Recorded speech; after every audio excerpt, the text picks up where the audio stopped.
Hello there. How are you? We here at the Squid Research Lab are doing wonderful because later on we'll be filling you in on how you can get involved in our squid research.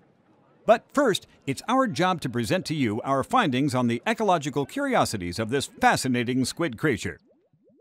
Excuse me? There is no creature? Oh, sorry about that. Here, please take a look. A really good look.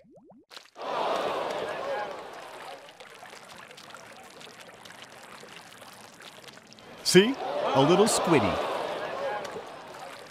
But this is no ordinary squiddy. This particular squid can in fact transform into a humanoid. Eureka indeed! In squid form, they can dive into and become one with their ink, while in humanoid form, they can utilize various tools to cover their turf with it. Trust me, I'm geeking out too. I'm a scientist. That's all I can do.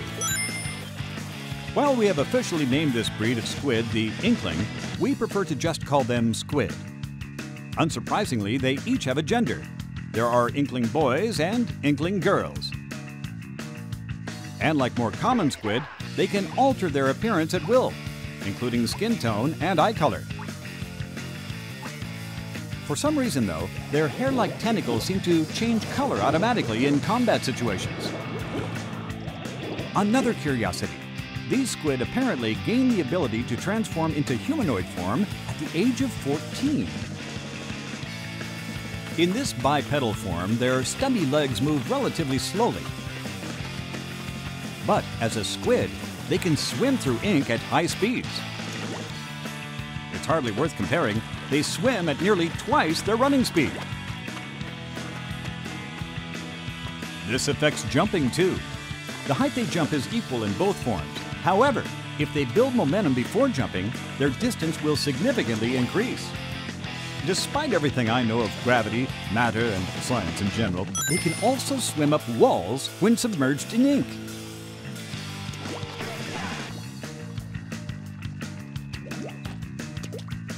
However, they strangely cannot seem to cross this little barrier. Must be a mental thing, I'm assuming. Continuing this trend of odd behavior, it seems inklings only shoot ink in humanoid form. Using the Wii U gamepad controller's gyro sensor, one can alter which way they're aiming and make adjustments as they ink. Ah, ink flowing like a torrential waterfall. Science is beautiful. Glop some ink, hop in the ink, swim in the ink. This is the basic movement pattern of the inkling. We've barely dipped into this creature's odd behavior patterns. Let's dive a little deeper into this titillating batch of scientific goodness. One unique inkling habit is to protect its habitat. Oh, the humanity, or the squididity. Inklings refer to this goopy, garish scene as a turf war. They split up into two teams of 4 inklings each. Then, they fight. Why? To claim their turf, or at least to cover more of it than the other team in 3 minutes' time. Their weapons of choice? Anything that dishes out massive inkage. When their 3 minutes are up, the victor is determined by a mysterious cat beast named Judd. A cat named Judd who judges turf wars. Oh, science, how you amuse me. As does this curious limitation. Inklings can only swim freely in their own team's ink, even in squid form. Once they've stepped foot in enemy territory, they'll get stuck in their ink like a bear in a honey bath, except it's far less pleasant. In fact, inklings are so susceptible to foreign ink, getting hit by enough of it will cause them to spontaneously burst. It won't earn them any bonus points, but popping enemies will extend their turf. Luckily, once they pop, they don't stop. Instead, they'll respawn, allowing them to super jump. Tap on a teammate's icon on the Wii U gamepad map, and an inkling will super jump to that location. This allows them to quickly get back into the action, right to the front lines of battle, or to support an ally deep in enemy territory. However, I've also heard that less aggressive squid may prefer hiding from others and focusing on covering territory to increase their turf. Hide and go ink. It's a sound strategy. Points are awarded for performance in a match, and points are currency for use in game. That's not all, pupils.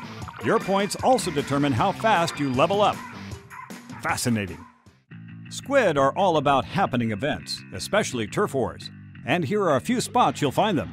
This strange location is called Urchin Underpass. Here, several areas are divided by concrete walls, so the clever inkling will memorize the shape of the path between these areas. Squid should especially watch out for the path connected to the center plaza. It gets messy there. Next, we'll examine Salt Spray Rig. This danger zone is known for the large chasm between its high and low areas. Both teams will surely attempt to claim the large area on top to earn a victory from above. That said, if they're not paying attention to the lower area, the opposing team may turn the tides of battle covertly. Blackbelly Skate Park contains many wide open areas, so the battle takes place all over the map.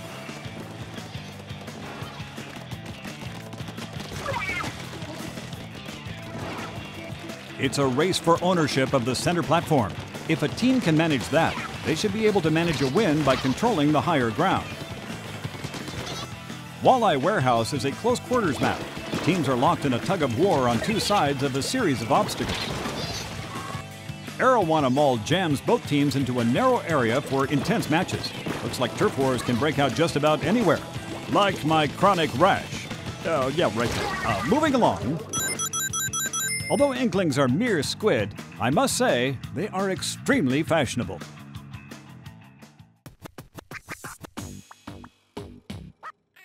They'll wear hats, glasses, outfits, and shoes, collectively known as gear. Now, I'm no fashion expert, but as a scientist, I'm utterly enamored by squid culture. My theory, these fashionable squid trends must stem from an urban habitat. Let's take a look. Here it is, Inkopolis. Fashion central for a young squid kid.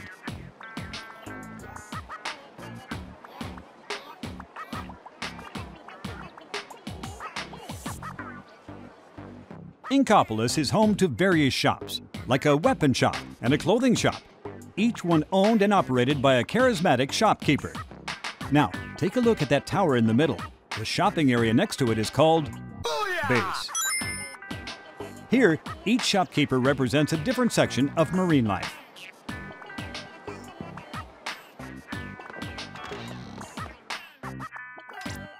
This one is the clothing store, Jelly Fresh. It's a specialty shop for tops. The store clerk, Jalonzo, has a unique speech pattern. But he's popular with the squid kids, so I guess that makes him hip. Maybe that's why he wears a different t-shirt every day. He's got a rep to protect.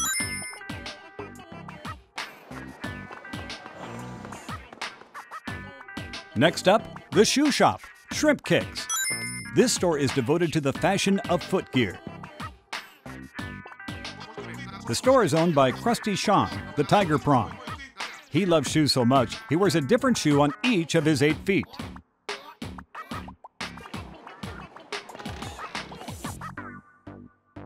Here's the headgear shop, Cooler Heads. In addition to caps and hats, it offers glasses and other accessories too. Annie is the poster girl for this shop. She's a bit timid, but she has a huge following. A bunch of fan squid, if you ask me. Oh, and that's Mo. He sure has a sharp personality.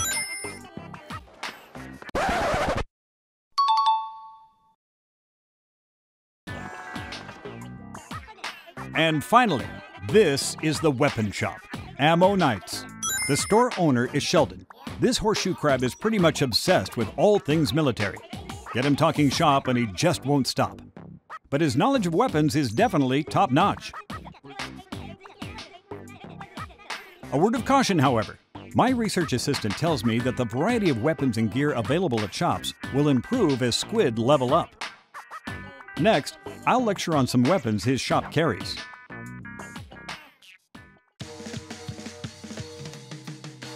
There appear to be 3 major types of ink-based weaponry. For rapid-fire inking, look no further than the shooter. For long-distance projectiles, there's the charger. And to squash opponents while spreading ink, say hello to the roller. Now, let's review the signature weapons of each type. This is a standard sort of weapon. It shoots rapid-fire bursts when the button is held, allowing Squid to quickly cover a large area. With this weapon, the careful Inkling will be well equipped to claim turf or take down foes. One such weapon is called the Aerospray MG. It fires quick bursts, so its user can hose down a relatively large area in a short time. Speaking of short, it's a short-range weapon, so it'll make quick work of nearby targets. Next, I'll show you the Jet Squelcher.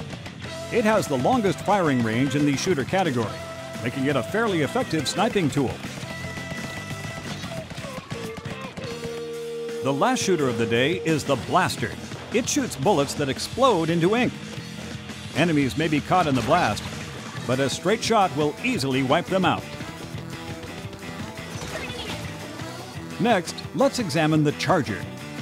This type of weapon requires a short charge, but then it'll dump ink everywhere in one massive shot. It's perfect for soiling distant enemies, or for splattering the land in linear fashion. This Charger is the E-Liter 3K. Its charge is fairly time-consuming, but its firing range is impressive. This is really going to be... Yeah, that had to hurt. Relatively speaking, of course. Ouch again. This next one is the Splatter Scope. Some Chargers like this feature a scope, making it easier to aim at distant enemies.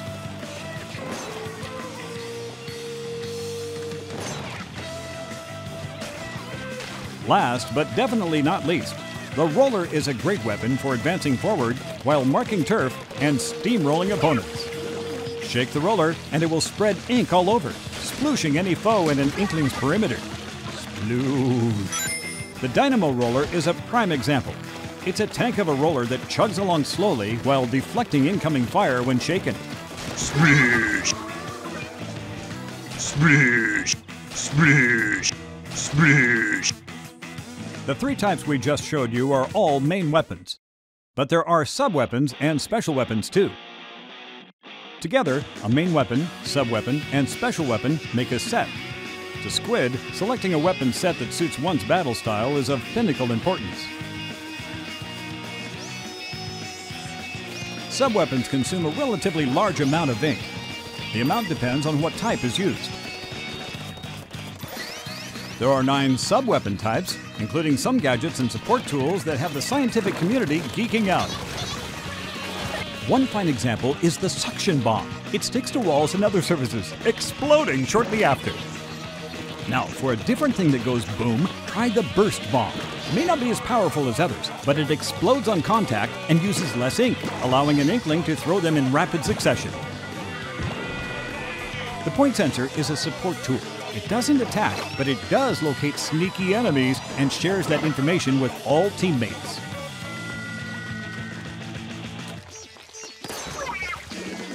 The ink mine is another type of sub-weapon.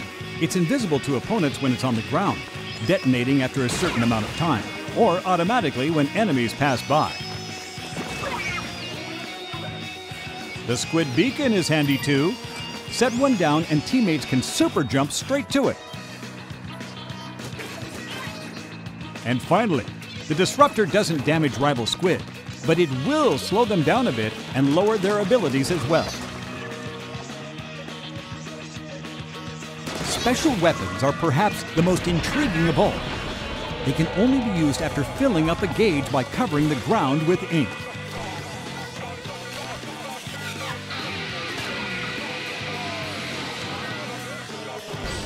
The Ink Strike defies reason. Touch a location on the Wii U gamepad map, and a rocket will be shot there, creating a fearsome ink tornado.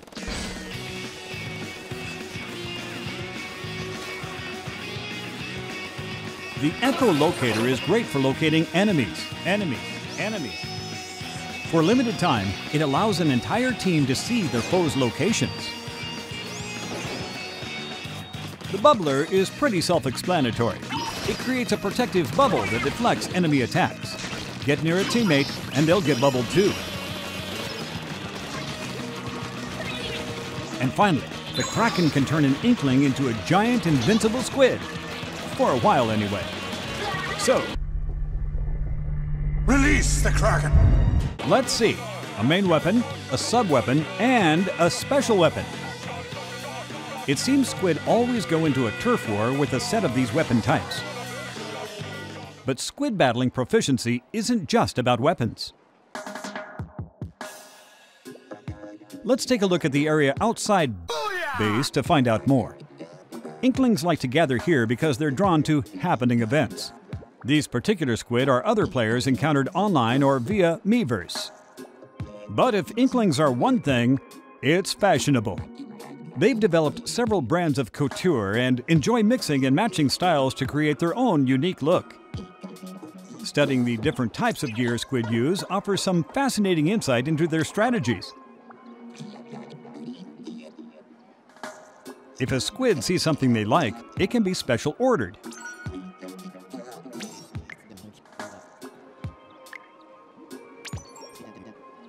A closer look reveals icons on this gear. These denote what I like to call abilities.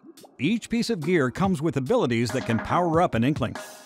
There are many types of gear abilities. For example, if a piece of gear increases ink efficiency, the lucky Inkling who has it equipped will consume less ink than usual when using a main weapon. Other abilities include damage up, defense up, and speed up, plus more curious ones like the ninja squid and stealth jump. The number of abilities each piece of gear can have is based on its star count. The more stars it has, the more slots it will have. Up to 4 abilities can be equipped per piece of gear. However, other than the first one equipped, abilities are assigned at random. Frequent usage of the same gear apparently generates more abilities to equip. In this way, squid can level up a piece of gear to enhance its strength or make up for its weaknesses. And so, gear combinations can improve one's strategy. By the way, I suppose I should explain who this mysterious fellow is. His name is Spike, and somehow he can increase the number of slots allotted to gear. That said, one can't make a request without a super sea snail. And it won't always be easy to acquire one. If one does take advantage of his services, it may be possible to optimize the abilities of every single piece of gear. Oh, and remember, gear ordered in the plaza can be picked up from Spike.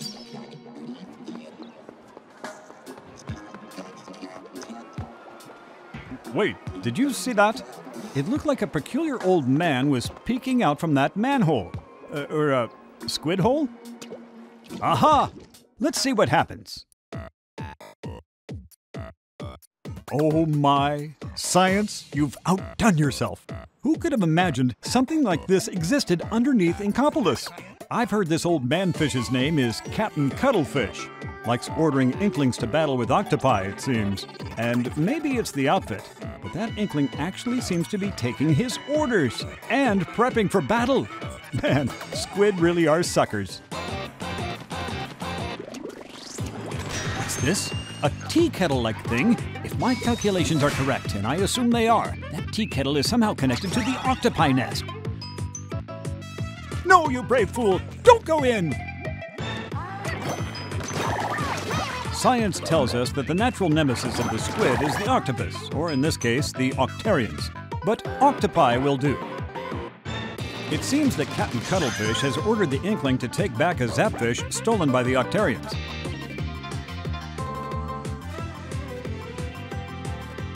There are many types of these octopi, and they'll use whatever arms necessary to stop the Inklings. They do have plenty to spare.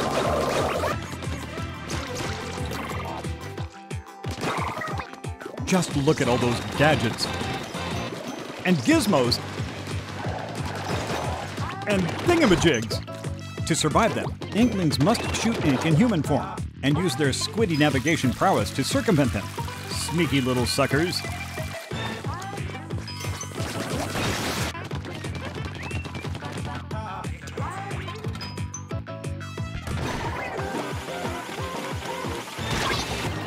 With Captain Cuttlefish's expert advice, they may just take back that zapfish. Depending on their location, some octopi may move like squid when they attack. Or they may be a bit more powerful. Worse, gigantic weaponized Squid Boss, anyone? My research indicates that items can occasionally be found in the middle of an area. For instance, this armor increases an Inkling's durability.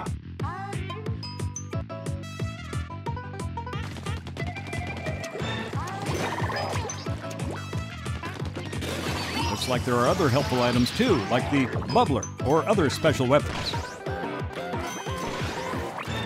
And these little things are scattered all over. They're called power eggs. Apparently, power eggs power up your weaponry. For this reason, it's a good idea for any squid worth his tentacles to collect as many power eggs as possible. However, of all the items out there, we at the Squid Research Lab are most interested in these, the sunken scrolls. One scroll is hidden in each stage, and each one reveals another piece of this world's mysterious past. As I've stated previously, squid are all about big events. The Squid Research Lab proudly presents a live performance by the Squid Sisters. The Squid Sisters are a new hit group comprised of Callie and Marie. They're the hottest stars in the Inkling world.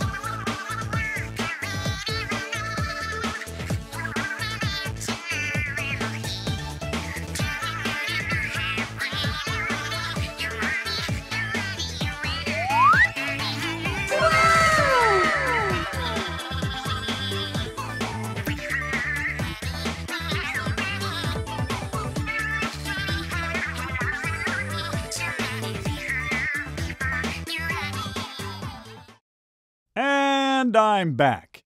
Science never sleeps, and neither can I. Right now, you're looking at the second floor of Inkopolis Tower. It's the Battle Dojo. Here, Inklings can compete in local multiplayer skirmishes, play against friends casually, and practice to perfect one's skills for online battles. The goal? Elementary. To deflate the most balloons and egos. 1 point is awarded per pop balloon. But taking damage will subtract some points. Points earned during the last minute are doubled. That way, underdog stories are abundant, as are total stompings. In this mode, one player uses the gamepad, while another plays on the TV screen using a different input device, like the Wii U Pro controller. After earning their tentacles in Battle Dojo, a confident squid may want to swim onto the World Wide Web to battle against opponents from all over the place. Look no further than Inkopolis Tower to enter such an online battle. There are two types of online battles, regular battle and ranked battle. Regular battle refers to the turf wars, which I detailed in research record number 5. In this mode, the winning team is decided based on the amount of area covered in their ink. After each match, players are shuffled between the two teams like the motion of particles, randomly, in other words. In this mode, Inklings can easily join friends who are already playing online. As always, teams are chosen at random, so they may end up as bitter rivals. In online battles, wise squid will notice that certain weapons offer key advantages in certain stages, so weapon choice is an important strategic decision. To best apply these strategies to the battle at hand, Inklings always choose from 2 stages. These stages change out every 4 hours, giving eager Inklings a reason to fight throughout the day. In fact, a newscast will announce which 2 stages are available for play when they change out, allowing clever squid to pick the right weapon set for their current situation. The other online mode is called Ranked Battle. There's more than one way to play this mode, including Splat Zones, where squid brothers and sisters fight for control over a specific portion of the stage. Whichever team holds on to this area longest wins the match. Because both teams are drawn like magnets to this one area, these battles are incredibly fierce by nature. In ranked battle, players are rated based on skill, and skill alone. Ranks go up and down based on wins and losses, with ranks ranging from C- to A+ across 9 levels. That way, players of similar ranks can face off against each other. All right, here's where we separate the Inklings from the Squid Babies. You see, to participate in ranked battle, one must reach level 10 or greater, but that's not all. One other condition must be met to play ranked battle, a global condition. All across the world, the more players that reach level 10, the closer we'll get to reaching an exciting new event. At that point, Ranked Battle will be unlocked for the world to enjoy. The Squid Research Lab will provide status updates on this worldwide event on Nintendo's social media channels, including its official Tumblr account, splatoonus.tumblr.com, and on the official website, splatoon.nintendo.com. I'm sure that together, we fellow Squid fanatics will reach this goal in no time flat. And in the meantime, you can enjoy honing your skills, unlocking gear, ranking up, and fending off the Octarian threat. Now, for what is quite possibly the most startling revelation of all. Soon, Inklings the world over will have tons of exciting events to look forward to. It all starts after the launch of Splatoon, with various elements being powered up with free content. You won't know what to expect, but you will know to stay tuned for what's happening and what's coming. Sometimes new stages will be added to the mix. The initial selection has plenty to wrap your tentacles around. But soon after launch, some far more technical stages will be added. New weapons will be introduced as well, including this one, the Ink Brush. This roller-type weapon looks like a paintbrush, but the only art it specializes in is Turf War. Eventually, new gear will be added as well, including clothes and shoes. These events will also usher in new rule sets for Ranked Battle.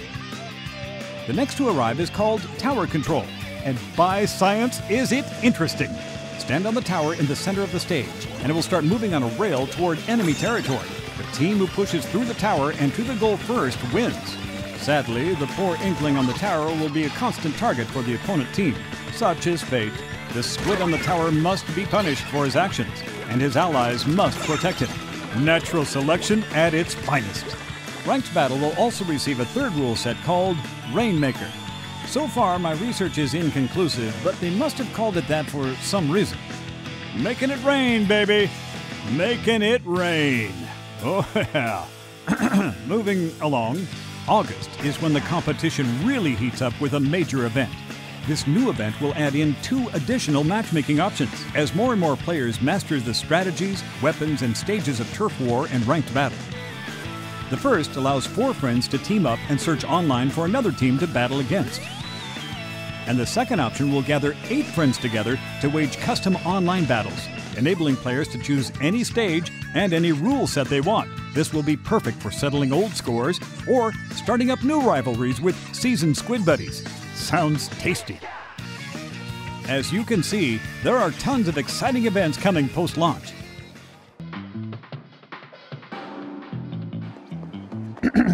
It's my understanding that the fun doesn't end here. At the corner of this plaza, we've discovered a classic arcade machine. Let's take a look. Eureka! This 8-bit style, oh, the nostalgia. This game within a game is called Squid Jump. It's a simplistic minigame where all you have to do is jump your way to the top, but it can be quite exciting to go for a high score. It's a fun diversion for any squid waiting to be matched for an online battle. Speaking of fun, here's another way to play. That's right, Amiibo! There's an Inkling girl, an Inkling boy,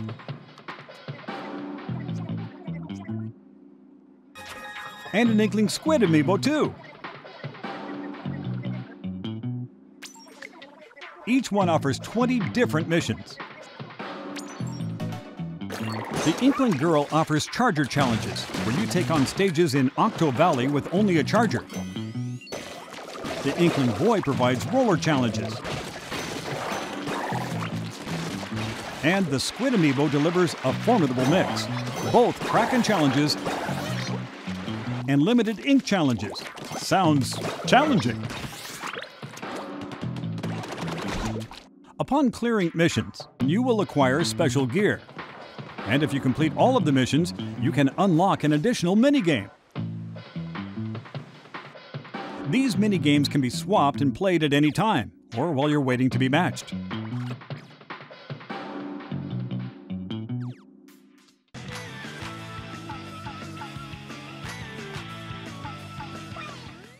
Oh, I almost forgot to divulge the most scientifically relevant portion of my reports. Splatfest. Remember the Squid Sisters? It seems they're not just pop stars.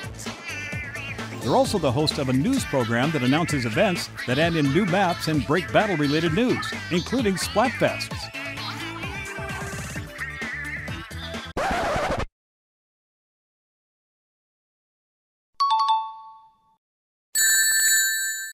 Splatfests are very special events that happen in Inkopolis, where players all across the Americas will be divided into 2 teams.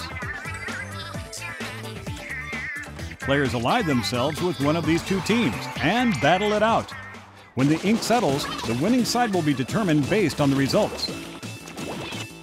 Splatfests have their own ranking system, separate from ranked battle, based on the player's total points earned during Splatfest. Your final ranking at the end of the Splatfest may earn you that special item we mentioned earlier, the Super Sea Snail. With this, you can ask Spike to enhance your gear.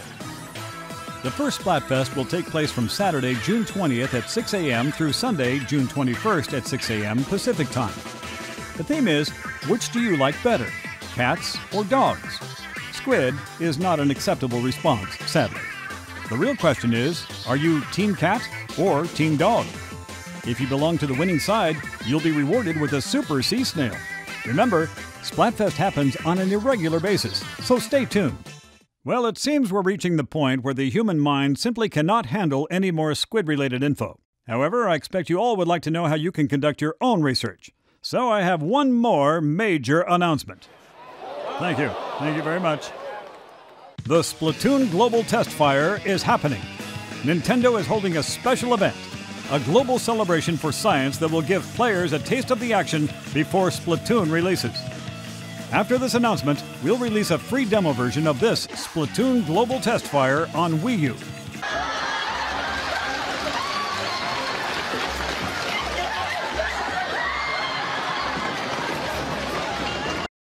This software will allow you to test fire Splatoon globally at these specific dates and times.